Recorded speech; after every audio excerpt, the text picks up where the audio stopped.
Hello नमस्कार दोस्तों and good morning to all of you. चलिए फिर शुरू करते हैं 12 जून 2025 के करंट अफेयर। तो सबसे पहले हम लोग देख लेते हैं इंडेक्स। तो आज हम लोग 12 जून को क्या क्या डिस्कस करेंगे दोस्तों। आज हम लोग डिस्कस करेंगे दोस्तों निकल के बारे में। निकल अभी हाल फिलहाल न्यूज़ में इसलिए क्योंकि वो इसको निकालने के लिए जो मतलब प्रोसीजर पहले यूज़ होता था, जो ट्रेडिशनल वे था दोस्तों, उसके अलावा एक और मतलब नया तरीका आया जिसकी वजह से मतलब क्लीन एनर्जी मतलब ज़्यादा पॉल्यूशन नहीं होगा, है ना। उसमें ट्रेडिशनल वाले में क्या करते थे, जैसे कोल या फिर फॉसिल फ्यूल जलता था तो कार्बन डाइऑक्साइड ज़्यादा निकलता था ना। इसमें वैसा नहीं होगा और काफ़ी कम मतलब पॉल्यूशन होगा, ठीक है। उसके बाद हींग है। हींग काफ़ी फेमस है क्योंकि पहली बार मतलब हमारे किसी मतलब स्टेट में उगाया गया है, नहीं तो पूरी तरह से हम लोग इम्पोर्ट किया करते थे। इसके बारे में थोड़ा हम लोग जानेंगे।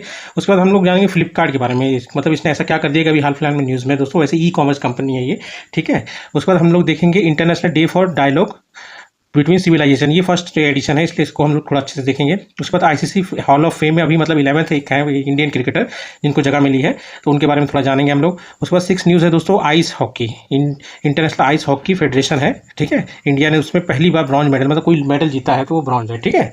उसके बाद हम लोग जानेंगे ICDRI 2025 है क्या दोस्तों, है ना। और उसके बाद देखेंगे कटरीना कैफ अभी हाल फिलहाल में न्यूज़ में क्यों है दोस्तों, है ना। तो चलिए फिर शुरू करते हैं। पहला न्यूज़ क्या है दोस्तों, एक आर्टिकल है, हाउ एक्सट्रैक्टिंग एंड प्रोड्यूसिंग निकल can be made more sustainable. ये एक आर्टिकल है, इसमें बोला गया है कि मतलब कितना मतलब सस्टेनेबल हो, मतलब इन्वायरमेंट को उतना नुकसान ना हो, या फिर जो भी हम लोग यूज़ करें उसको मतलब फ्यूचर जनरेशन को देख के यूज़ करें, है ना। तो उसी के बारे में हम लोग थोड़ा सा निकल के बारे में डिस्कस कर लेते हैं। जैसे कि हम लोग जानते हैं मतलब ईवी जो है, इलेक्ट्रॉनिक व्हीकल्स जो होते हैं, इनको मतलब यूज़ करना तो अच्छी बात है ना। इलेक्ट्रिक व्हीकल जो होते हैं दोस्तों, है ना। तो अब इसमें गलत क्या है दोस्तों, इनको बनाने के लिए जो प्रोसीजर यूज़ होता है, मतलब जैसे निकल चाहिए इसके लिए, ईवी बैटरीज के लिए, है ना।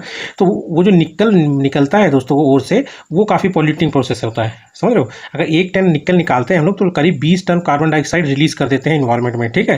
क्योंकि ट्रेडिशनल वे में मतलब बहुत ज़्यादा पॉल्यूशन होता है, क्योंकि जो फॉसिल फ्यूल यूज़ होता है जैसे कोल वोल, इसमें कार्बन डाइऑक्साइड होता है।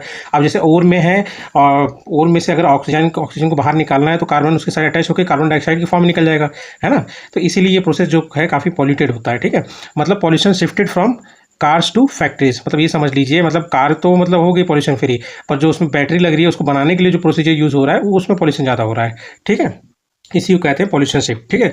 अब नया मेथड जो मैं आप लोग को बता रहा था कि यूज़ हो रहा है, तो नए मेथड में क्या है कि दोस्तों हाइड्रोजन का यूज़ करें। अब हाइड्रोजन अगर ऑक्सीजन के साथ मिलेगा तो H2O बनाएगा, तो उससे कोई पॉल्यूशन उतना होगा नहीं। तो मतलब ये पॉल्यूशन फ्री होगा, मतलब क्लीन प्रोसेस है। मतलब पॉल्यूशन फ्री उतना नहीं हद तक, मतलब कुछ हद बहुत मैक्सिमम टाइम्स मतलब ये कम हो जाएगा पॉल्यूशन, ठीक है। ये क्या यूज़ करेंगे कि हाइड्रोजन गैस को यूज़ करके मतलब कार्बन के मुकाबले, कार्बन डाइऑक्साइड के मुकाबले, ठीक है। और कार्बन क्या है जी, वही ऑक्सीजन से अटैच होता है। अभी हाइड्रोजन जब अटैच होगा तो वाटर बनेगा, कार्बन जब अटैच होता था ऑक्सीजन से तो कार्बन डाइऑक्साइड बनता था, तो वो मतलब पॉल्यूशन क्रिएट करता है, ग्रीन हाउस गैस भी है, ठीक है। इसमें नो CO2 मेड, इस नए वाले मेथड में। किनके द्वारा बनाया गया ये मेथड है, तो ये जर्मनी के साइंटिस्ट हैं, उन्होंने इस मेथड को खोजा है, ठीक है। अब इसमें हम लोग यूज़ क्या करेंगे, इसमें यूज़ करेंगे हम लोग हाइड्रोजन प्लाज्मा। वो एक super hot glowing gas made by hydrogen होता है, ठीक है। अब प्लाज्मा हम लोग जानते हैं फोर्थ स्टेट होता है ना, जैसे सॉलिड लिक्विड गैस के बाद प्लाज्मा आता है ना। वैसे ही हाइड्रोजन प्लाज्मा क्या है कि मतलब बहुत ज़्यादा रिएक्टिव भी होगा और ऑक्सीजन को क्या है मेटल से बहुत जल्दी अलग भी करेगा, बहुत क्विकली करेगा, ठीक है। अब जैसे कि H2 जो गैस है उसको जब हाई एनर्जी इलेक्ट्रिसिटी से पास कराएंगे ना, तब हाइड्रोजन प्लाज्मा बनता है, ठीक। अब थोड़ा सा हम लोग कंपेरिजन कर लेते हैं ट्रेडिशनल मेथड और न्यू मेथड में दोस्तों। तो ट्रेडिशनल मेथड जो था वो 4 स्टेप्स में होता है, जैसे कैल्सिनेशन हो गया, स्मल्टिंग हो गया, फिर रिडक्शन करते थे, फिर जाकर रिफाइन होता था, ठीक है। न्यू मेथड सिंगल स्टेप है भाई, मतलब हमारे पास प्लाज्मा है, हाइड्रोजन प्लाज्मा, वो मतलब इतना तेज रिएक्टिव करता है कि एक ही स्टेप में आपका मेटल अलग कर देगा और बाकी जो ऑक्सीजन है उसको H2O फॉर्म में बाहर निकाल देगा, ठीक है। अब फ्यूल क्या यूज़ करते थे, इसमें कार्बन यूज़ करते थे। अब कोल हो गया, मोस्टली फॉसिल फ्यूल हो गया। और इसमें फ्यूल क्या यूज़ होगा, इसमें हाइड्रोजन यूज़ होगा। इसमें बाई प्रोडक्ट क्या निकलेगा, कार्बन के साथ अटैच होकर ऑक्सीजन, कार्बन डाइऑक्साइड निकलेगा। इसमें क्या निकलेगा, H2O निकलेगा, वाटर निकलेगा। ये ज़्यादा नुकसान नहीं करेगा। अब CO2 इमिशन इसमें बहुत ज़्यादा है, इसमें CO2 इमिशन 84% लेस हो जाएगा CO2, मतलब इसके कंपैरिजन में, ठीक है। और टाइम इसका लॉन्गर है ना, क्योंकि प्रोसेस देख रहे हो 4 स्टेप्स में हो रहा है, इसमें सिंगल स्टेप में हो रहा है, तो इसलिए टाइम फास्टर होगा, मतलब कम स्टेप में हो जाएगा। अब अभी हम लोग एक चीज़ और जान लीजिए दोस्तों, एक गार्नियर राइट एक मतलब और है, ये निकल का ही एक और है दोस्तों। ग्रीन कलर होता है ये, फेमस मतलब कभी न्यूज़ में है इसलिए मैं बता रहा हूँ, ठीक है। ग्रीन निकल रिच मिनरल होता है, ये लेटराइट डिपॉजिट में मिलता है, ठीक है। मतलब काफ़ी समय से मतलब बायोलॉजिकल डिपॉजिट होने के बाद जो मतलब परत बनती है ना उससे, ठीक है। ये सल्फाइड और नहीं है, सल्फाइड और इसमें अभी मैं आपको अंतर बताता हूँ, ठीक है। कंसिस्ट कितना होता है, 1 से 4% निकल होता है, मतलब सिर्फ निकल और ऑक्सीजन ही, और भी अदर में होते हैं दोस्तों उसमें एलिमेंट, ठीक है। और इसका टेक्सचर कैसा होता है दोस्तों, ये गार्नाइराइट का, इसका टेक्सचर जैसे सॉफ्ट होगा, क्ले लाइक होगा और कॉम्पैक्ट होगा, ठीक है। और ये कहाँ कहाँ पाया जाता है दोस्तों, ये न्यू कैलेडोनिया में पाया जाता है, इंडोनेशिया में पाया जाता है, फिलीपींस में पाया जाता है, इंडिया के सुकिंदा वैली, ये इंपॉर्टेंट है दोस्तों। इंडिया के सुकिंदा वैली ये कहाँ पे है, उड़ीसा, ठीक है। थोड़ा सा निकल के बारे में हम लोग जान लेते हैं दोस्तों। निकल का एटॉमिक नंबर कितना 28 है और एटॉमिक वेट है 58.69। ये इतना इंपॉर्टेंट तो है नहीं, पर इतना जान लीजिए इसका कलर कैसा सिल्वरी वाइट होता है दोस्तों, ठीक है। ये कोरोजन रेजिस्टेंस, तो इसका मतलब यूज़ क्यों करते हैं दोस्तों, कोरोजन इसमें जंग नहीं लगता है, कोरोजन रेजिस्टेंस वेरी हार्ड होता है और मतलब एयर फोर्स, मतलब जहाँ समझ लीजिए कि इसका जो यूज़ है ना, मतलब जो भी एयरक्राफ्ट हो गए उनको बनाने में भी होता है, तो सोच लीजिए कितना इफेक्टिव है ये, है ना। अब excellent conductor of heat and electricity both हो गया, ठीक है। Not found in pure state nature, सही है, मतलब ओर्स में पाया जाता है। और मोस्टली जो ओर्स पाए जाते हैं वो एक तो सल्फाइड ओर हो गया, एक लेटराइट ओर हो गया। और ये जो लेटराइट ओर है, सल्फाइड ओर, और इसमें फर्क क्या है, सल्फाइड ओर क्या होता है, ईजी टू प्रोसेस होता है पर रेयरली मिलता है, ठीक है, इसको निकालना आसान होता है इसमें से, ठीक है। पर लेटराइट ओर्स क्या होता है, मोस्ट कॉमन, हमारे पास भी जो ओर है वो लेटराइट ओर है, मतलब समझ लो उड़ीसा में है, टफर टू एक्सट्रैक्ट, ठीक है। मेजर यूज़ क्या होते हैं दोस्तों ये निकल का, जैसे कि स्टेनलेस स्टील बनाने में होता है ना, ईवीज होता है, इलेक्ट्रिक व्हीकल्स हो गए, है ना। उसके बाद बैटरीज होगी उसकी, ईवी वाइट मतलब इलेक्ट्रॉनिक व्हीकल्स की, मतलब जो बैटरीज बनती हैं, जेट इंजन हो गए, मिसाइल्स हो गए, टर्बाइन, इनमें यूज निकल का यूज होता है, ठीक है।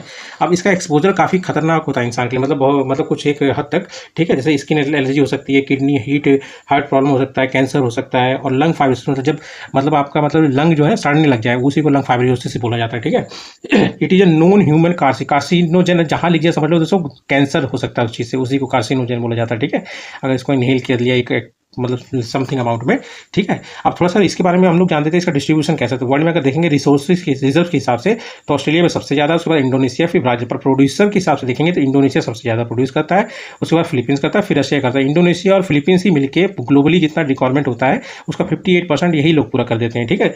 अब इंडिया के बारे में कंपेयर करेंगे तो रिजर्व इसके मेजरली कहाँ पाया जाता है, तो वही है उड़ीसा, यही 90% से ऊपर, ठीक है। सुकिंदा वैली जो है सबसे ज़्यादा पाया जाता है, उसके बाद सिंहभूम भी हो गया, झारखंड उतना इंपॉर्टेंट नहीं है। तो प्रोड्यूसर में भी उड़ीसा ही आ गया, 92% निकल अगर कहीं पर मतलब निकाला जाता है, प्रोड्यूस किया जाता है तो वो उड़ीसा में ही। और इंडिया का जो ओर है मतलब निकल का, वो लेटराइट टाइप का ओर है, ठीक है दोस्तों, सल्फाइड ओर नहीं है, ध्यान रखिएगा, ठीक है। उसके बाद सेकंड न्यूज़ हम लोग जो पढ़ रहे हैं हींग का, ये एक्चुअली क्या है कि इंडिया हमेशा से इंपोर्ट करता था हींग को, क्या बोलते हैं दोस्तों, असाफोइटिडा, ठीक है। इसका काफ़ी तेज स्मेल होता है, पंजेंट स्मेल होता है, काफ़ी फायदेमंद होता है ये शरीर के लिए, मतलब इन्फ्लेमेशन के लिए, या फिर मतलब एंटी एजिंग भी होता है, बहुत सारे यूजेस होते हैं इसके, ठीक है। और ये मतलब कैसे, जैसे मतलब जो उसका प्लांट होता है ना, उसकी रूट को जब काटते हैं 5 साल के बाद वो मेच्योर होता है, मेच्योर होने के बाद जब उसकी रूट काटते हैं, टैप रूट को जब काटते हैं ना, तो उसमें से एक गम टाइप का निकलता है, वही रेजिन जो होता है ना, वही हींग होता है दोस्तों। या तो उसको पाउडर फॉर्म में ले लो या क्रिस्टल फॉर्म में ले लो, किसी भी फॉर्म में यूज़ कर सकते हैं, ठीक है। नेचुरली ग्रो कहाँ होता है, जो कोल्ड ठंडे इलाके होते हैं और मतलब सूखे ड्राई रीजन होते हैं वहीं पे, जैसे ईरान, अफगानिस्तान, सेंट्रल एशिया वाले जो 5 कंट्री आते हैं ना, आप कमेंट में लिखिए सेंट्रल एशिया में कौन से कंट्री हैं, ठीक है। उसके बाद इंडिया में 100% पहले इंपोर्ट करता था और बिगेस्ट कंज्यूमर भी था। अब थोड़ा सा एक जगह हिमाचल प्रदेश में हम लोगों ने उगाना स्टार्ट किया। अब जैसे इंडिया है दोस्तों, प्लांट ऑफ असाफोइटोइडा, यही जो इसका मतलब हींग का पौधा है, सबसे पहली बार कहाँ उगाया गया है दोस्तों, तो वो है कवारिंगे विलेज। ये मतलब एक तरह से प्रोजेक्ट मान लीजिए, पायलट प्रोजेक्ट मान लीजिए, फिर धीरे धीरे इसको विख्यात किया गया, लाहौल वैली हिमाचल प्रदेश। बस इतना ही ध्यान रखिएगा, पहली बार हींग कहाँ उगाया गया, हिमाचल प्रदेश। और ये कि दोस्तों इसके लिए मतलब सपोर्ट के लिए हींग जर्मिप्लाज्म रिसोर्स सेंटर है जो 2022 में पालमपुर में खोला गया था, ठीक है। उसके बाद थर्ड न्यूज़ आ जाता है दोस्तों। थर्ड न्यूज़ में क्या है कि first e commerce company to offer direct loan, मतलब ऐसी कौन सी कंपनी है जो ई कॉमर्स मतलब जो मतलब लोन देना भी स्टार्ट कर दी डायरेक्ट तो वो है फ्लिपकार्ट। ई कॉमर्स मतलब ऑनलाइन इसके काम होते हैं, ठीक है। इसने क्या किया, ये लाइसेंस मिला इसको आरबीआई से, एनबीएफसी लाइसेंस, मतलब नॉन बैंकिंग फाइनेंशियल कंपनी का लाइसेंस इससे मिल गया। इससे क्या होगा दोस्तों, नॉन बैंकिंग फाइनेंशियल कंपनी वो होते हैं जो मतलब बैंक तो नहीं होता है, पर वो बैंक जो प्रोवाइड करता है वो सारी फैसिलिटी प्रोवाइड करते हैं, जैसे लोन हो गया, जैसे इन्वेस्टमेंट हो गया या इंश्योरेंस हो गया, ये सारी सर्विसेज कस्टमर को प्रोवाइड करते हैं। पर फर्क क्या है इसमें कि बैंक की तरह डिपॉजिट नहीं ले सकते और बैंक अकाउंट नहीं खुलवा सकते हैं। तो थोड़ा सा आरबीआई के बारे में जान लीजिए दोस्तों। आरबीआई जो की स्थापना 1 अप्रैल 1935 में हुआ था और इसका नेशनलाइजेशन जो हुआ था दोस्तों 1 जनवरी 1949 में हो गया था, ठीक है। इसके पहले गवर्नर जो थे वो सर ऑसबोर्न स्मिथ थे, ठीक है।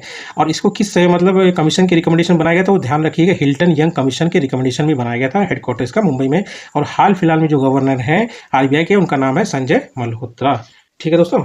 और बैंक भी 2 तरह का होता है, कमर्शियल होता है, एक नॉन कमर्शियल। कमर्शियल जो दोस्तों मतलब आप समझ लीजिए फायदे के लिए है मार्केट में, उनको फायदा पहले चाहिए, ठीक है। नॉन कमर्शियल जो मतलब नॉन कमर्शियल मतलब फायदे के लिए नहीं है, मतलब किसी मतलब रीजन को उठाने के लिए, इंडस्ट्रीज को बढ़ाने के लिए आगे बढ़ने, जैसे रीजनल बैंक होते हैं ना, आर वाले रीजनल रूरल बैंक, ये सारे बैंक नॉन कमर्शियल में आ जाते हैं। और कमर्शियल में जैसे एचडीएफसी हो गया या फिर एसबीआई हो गया, है ना, वो सारे जाते हैं। और कमर्शियल में 3 तरह के होते हैं, जैसे प्राइवेट हो गया, पब्लिक हो गया और फॉरेन बैंक्स भी आ जाते हैं, ठीक है। उसके बाद फोर्थ न्यूज़ क्या है दोस्तों, फोर्थ न्यूज़ में है ये पहला एडिशन चला के हुआ है अभी, मतलब मनाया गया है किसका, international day for dialogue between civilization. जैसे हम लोग जानते हैं दोस्तों, सिविलाइजेशन का फर्क जानिए, जैसे कि पहले जो मतलब इधर अगर मतलब आप समझ लीजिए जैसे इंग्लैंड साइड जो अपनी सिविलाइजेशन को वो लोग अपने आप को मतलब इधर साउथ वाले जितनी सिविलाइजेशन उससे ऊपर मानते हैं। तो ये सब जो डिफरेंसेस है ना, इनको दूर करने के लिए सिविलाइजेशन के बीच में इस चीज़ को स्टार्ट किया गया। ठीक है, कोई मतलब अपने आप को बड़ा छोटा ना करे, एक दूसरे की रिस्पेक्ट करें, इसलिए इस चीज़ को स्टार्ट किया गया। क्या है? International day for dialogue between civilization. किसके द्वारा स्टार्ट किया गया दोस्तों? ये यूएन, यूनाइटेड नेशन के द्वारा।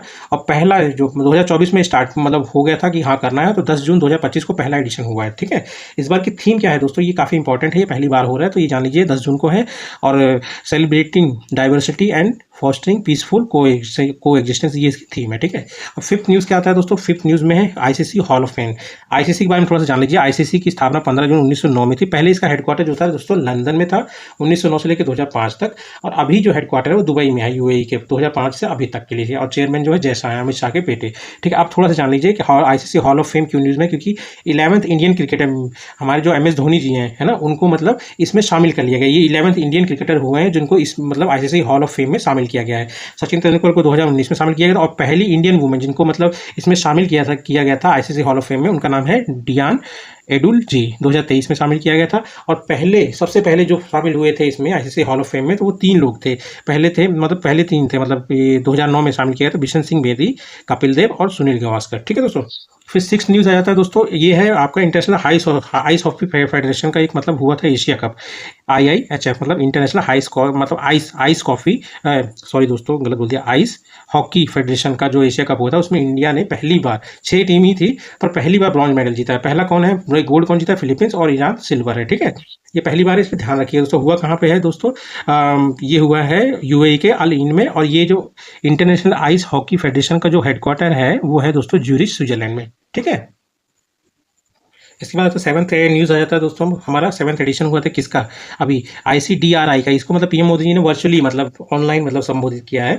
International conference on disaster resilient infrastructure, मतलब ऐसा स्ट्रक्चर बनाया जाए जो कि मतलब जो डिजास्टर होते हैं उनसे रेजिलिएंट हो, उससे बचा सके, मतलब इन्हीं के बारे में डिस्कस किया गया। तो ये कहाँ पे हुआ है? नाइस, फ्रांस में एक जगह है, वहाँ पे हुआ है। ठीक है, और उसके बाद 8th न्यूज़ जो है कटरीना कैफ के बारे में है। ये अभी हाल फिलहाल में न्यूज़ में इसलिए क्योंकि मालदीव्स का जो मतलब ग्लोबल मतलब टूरिज्म डिपार्टमेंट है ना, इनको उसका ग्लोबल टूरिज्म एम्बेसडर बनाया गया कटरीना कैफ को। बस इसी है। अब मालदीव्स के बारे में इतना जान लीजिए, एशिया का सबसे स्मॉलेस्ट कंट्री कोई है तो वो मालदीव्स है, और कैपिटल इसकी माले है। ठीक है, तो दोस्तों यही थे 12 जून के करंट अफेयर। तो अगर आपको वीडियो अच्छा लगा तो प्लीज़ चैनल को सब्सक्राइब जरूर करिएगा। Thank you.